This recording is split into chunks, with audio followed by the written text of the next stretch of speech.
Sometimes I feel sad because of what people say.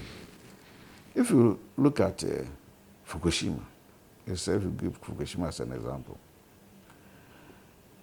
when the earthquake happened and the tsunami came, they said that about 25,000 people died or were missing or whatever it is. These things were not caused by the nuclear power plant.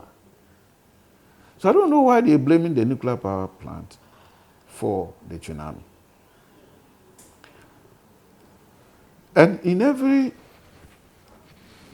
profession or any field that you have, as I said, there are advantages and disadvantages.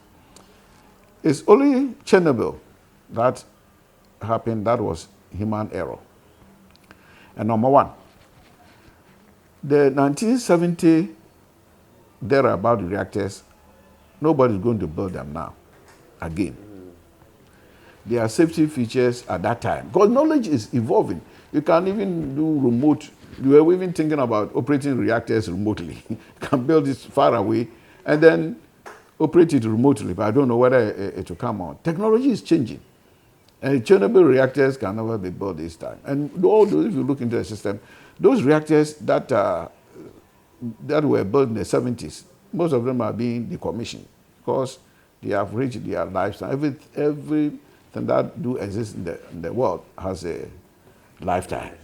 So they are being decommissioned. Making us understand that the Chernobyl type of reactors, there has been improvement in those areas. So can you continue? Yeah, what I'm saying is that the whole world, when something happens, as I was telling people, it's only in the maybe developed countries or Africa or the black man that when things do happen, then we just start throwing our hands in the air. Then there's no hope. Then we start crying. But in the other world, when something happens like that, then they sit down, analyze the problem, and then see where the problem is coming from. And then they try to resolve it and go back. Even Japan, that they had, first of all, Hiroshima and Nagasaki, and they have the worst earthquake-prone zone in the world.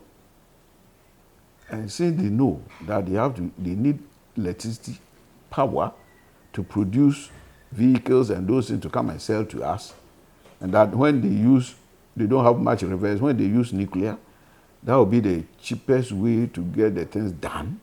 The rest to go and develop nuclear power plants for their industrialization, to be able to sell Toyota and those things to us.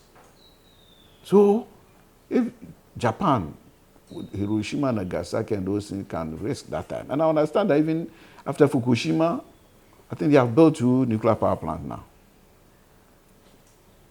They are in the system.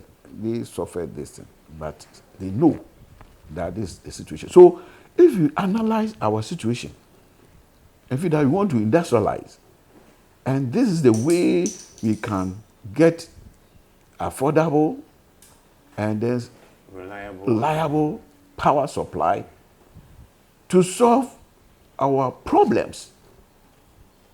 If you talk to some of the businessmen, those who have big business tycoon, they take the highest risk.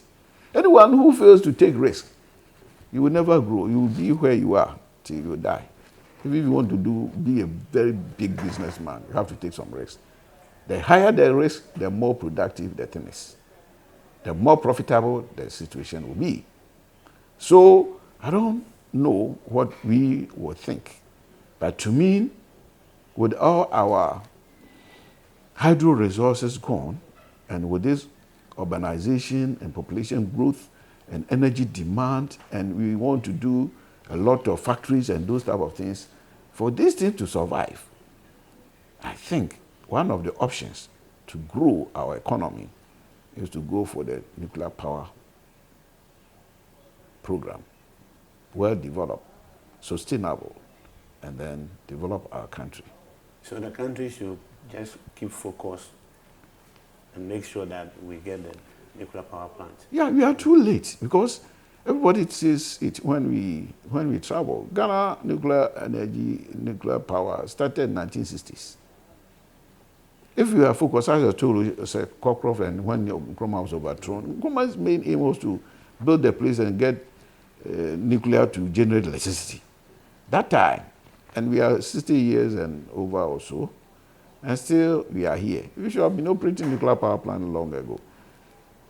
After South Africa, Ghana should have been the second country to operate nuclear power plant. But we are still not yet there.